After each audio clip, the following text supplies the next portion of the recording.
Hello, welcome to Rifle Online. I'm your host Sean. Today I am going to change out Kenny's drum heads.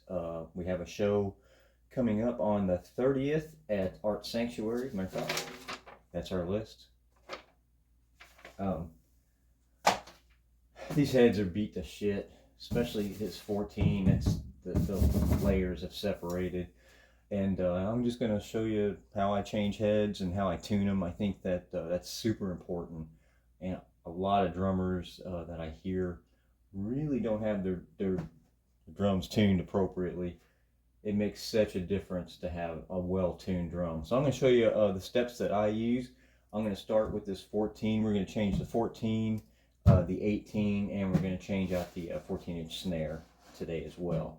So we're just going to start with 14. And I usually do the toms first. I don't know why. And then I do the snare last.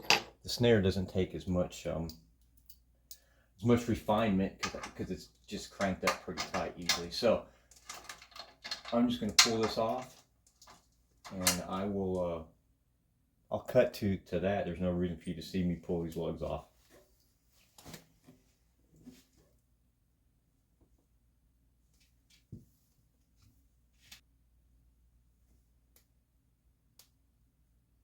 Okay. Take this beat up head off. And that thing is shot. And these are, by the way, circa 1983 Tama Superstars. It's an incredible set of drums, and these are an integral part of the rifle sound. I mean, they really are. They're great sounding drums. These are also internally mic'd, so we have mics inside the drums. Since they're internally mic'd, I'm going to unplug the mic cable, because what I want to do is I want to tune this bottom head before I replace the batter head, the bottom resonant head. I use a single ply for the resonant head. We use Remos, they just always work well for us, but I use the ambassadors, single ply ambassador for the resonant head. Now, I put cotton balls in here, and I just kind of count them out till it sounds right. And the cotton balls allow for the drum to ring. 'Cause you want your toms to ring. So many people want to deaden their toms. It sounds so much better out there, on the floor for your audience, in the mix for recording, if your toms ring. They just need to ring in tune. So what I want to do is tune this batter head first.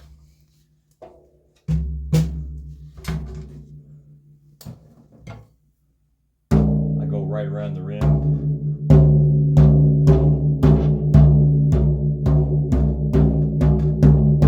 You can see it's pretty close. I tune them all the time, so let's go ahead and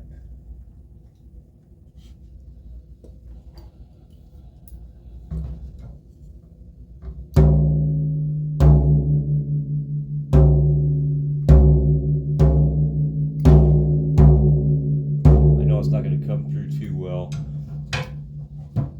on my phone and on YouTube.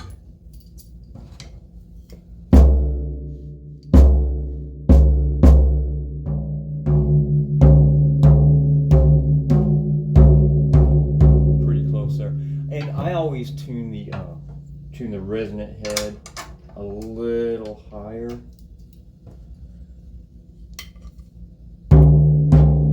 Excuse me, a little lower, so that I can tune the batter head a little higher.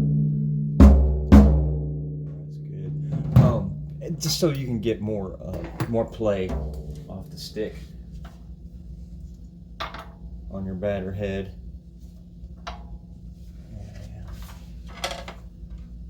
And you'll find the right key for your drum. I mean, each size drum is going to sound best in certain frequencies.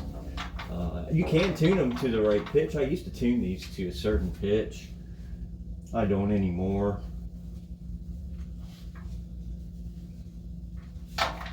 Okay. just kind of wiping this down. And we're going to go ahead and put this back.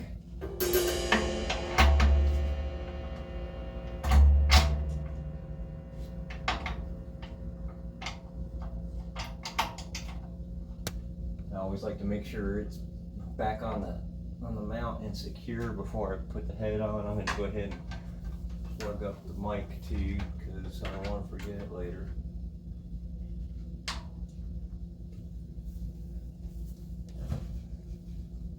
Fluff my cotton balls back up. Okay, so we're ready to replace the head. There's really nothing to it. Like I said, the big thing is just making sure that you tune it appropriately. So what we use here, here in Rifle Land, again, we use Remos, and for the batter heads, we use the Emperors, and I use the clear Emperors. Clear Emperors have a really, really just nice, clean tone. They resonate well. They look nice too. I just love them. I like the coated ones as well. We used to use the coated ones, but recorded, we just get a better, I think a better tone with the clear. So we've been sticking with that. Kick drum is a Remo Power Stroke, and I hopefully won't have to change that for a long, long time. I don't have to change those too often. All right, so I'm just going to get this rim on, and we'll start tightening it down. I just hand tighten it first, and then we'll tune it up. I'll kind of show you what I go through to make sure that the batter head is in tune.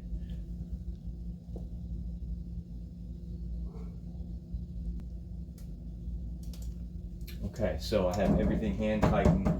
You can see there's no noise, obviously. I am going to just go around in more or less a kind of a star pattern and tighten these up a little, and just a little, because I want to bring it up to pitch slowly.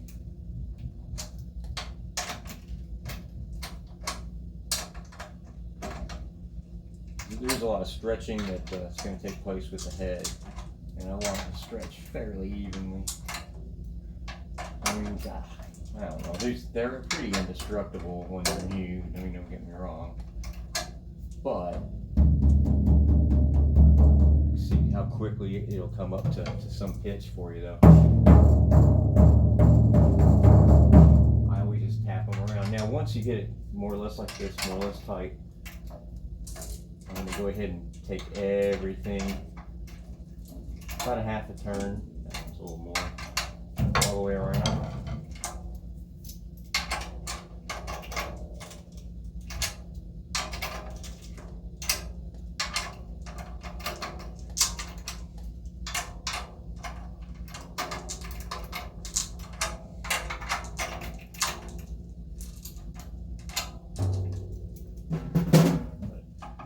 Press in the center, let it stretch a little.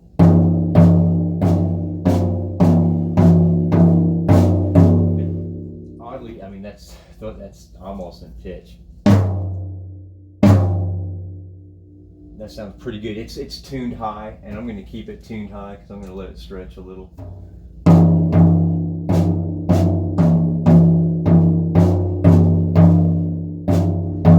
One thing I have learned through the years too is when you're recording, you want to go ahead and tune your toms a little higher anyway.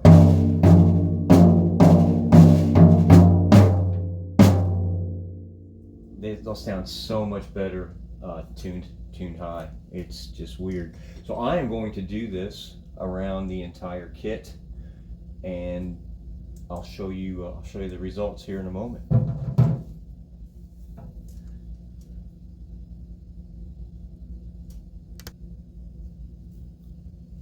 Okay, so I did the same thing on the 18.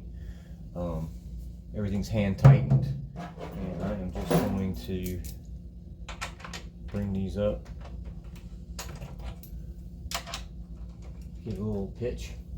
And again, I tuned the bottom head before I did anything, the resonant head, which we use the single ply ambassadors as a resonant head, and the double ply emperors for our batter head.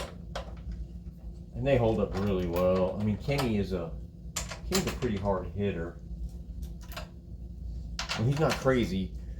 He's controlled, but he does hit hard, consistently hard. So these heads hold up really well. All right, so let's see where we're at here. Nowhere near where we want to be, which I knew. So I'm just going to kind of bring them all up about half turn and more like a quarter turn.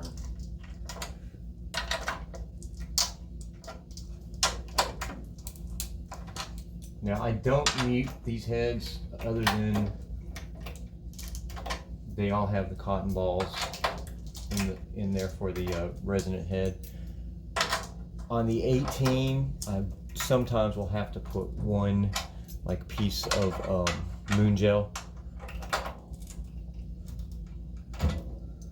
just so that it slows the decay a little bit, or quickens the decay. I'm sorry.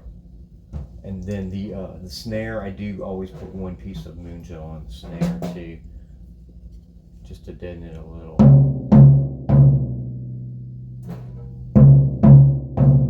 You can already hear that's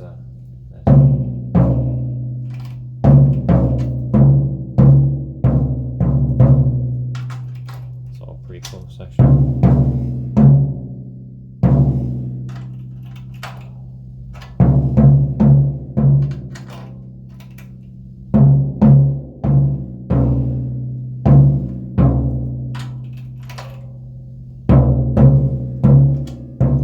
Rocket science. I'm just going around and trying to, tap in the same spot by each lug and get the same tone. That sounds really good right there. I'm not going to put anything on it. No. Usually, with a new head, I always try to not put any type of deadening device, even the moon gel. Just sometimes on the 18, because it is an awfully big floor tom, I will have to, but I've discovered a lot of times with a new head I won't, and I'll have to do it about 6 months down the road as it wears in. So anyway, hey, same thing with the snare, no difference.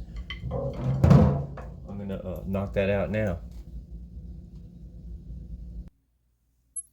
Okay, same thing with the snare. Have everything hand tightened. It's a little hard for me to describe how I tune a snare. I do tune the bottom head just like everything else, but it's tuned high. I really kind of just crank it down. I like it pretty tight. Not so tight that it's hard on Kenny's wrists or anything though. I tune it, but with a snare it's a little different. I'll try to describe it as I go along. It's not going to come through well through my phone, which is what I'm recording with, and through YouTube, I know. But anyway, first things first, we're just gonna go ahead and go a half turn on all of these, just to start getting it tightened up. And I noticed, and look, I always order an Emperor coated for the snare, and they sent me a vintage coated, which I have never used. Looks nice. It's a more expensive head, but that's not what I ordered. So if you tap it lightly, even with the snares on, I have the snares on really tight, you can still hear it, but I mean, it's very low.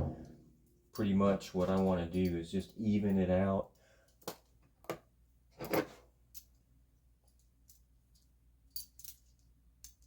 This one a little better.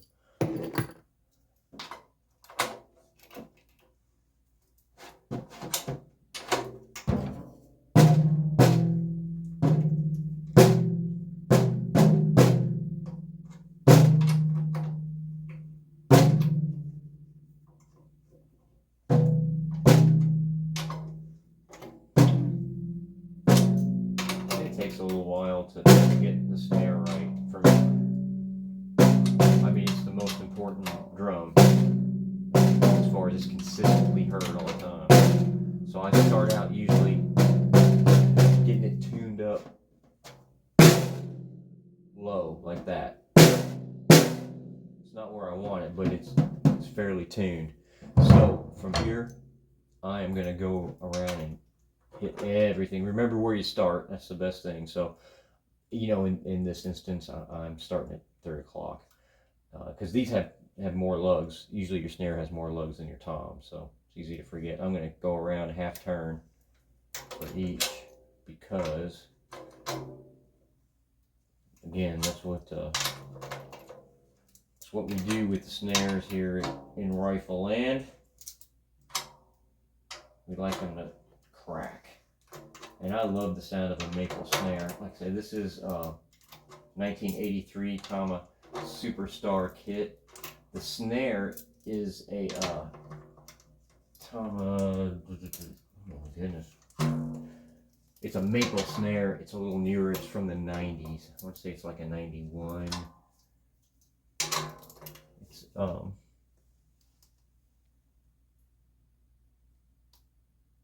It's one of their artesian snares or something, but it's a gorgeous snare. And it just sounds so good. I love the sound of maple for a snare. The toms are all birch. Snare is maple. That's pretty close right there. Now, where I'm gonna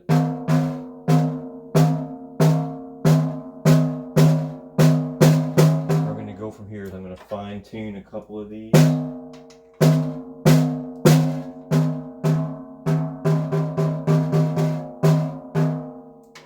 And again, you just have to really tap it lightly.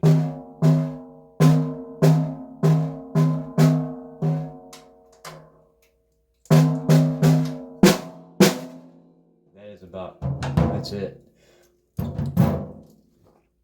Always with the snare, I do use a piece of this moon gel. This is not moon gel, it's something else, but I like this better for the snare. It's smaller. It just seems to be the right size, and it's clear.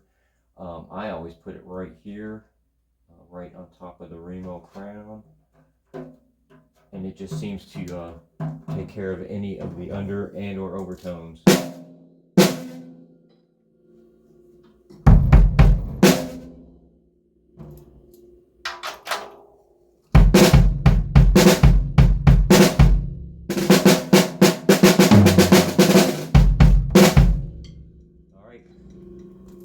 Let's see here. Put our mic back.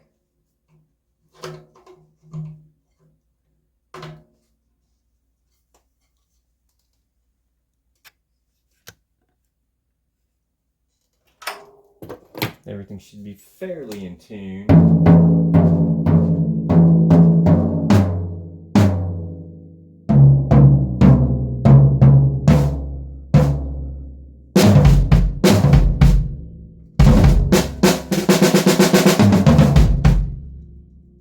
There we go. Please listen to Rifle every day. Rock on. Tell your friends. Subscribe. Love one another.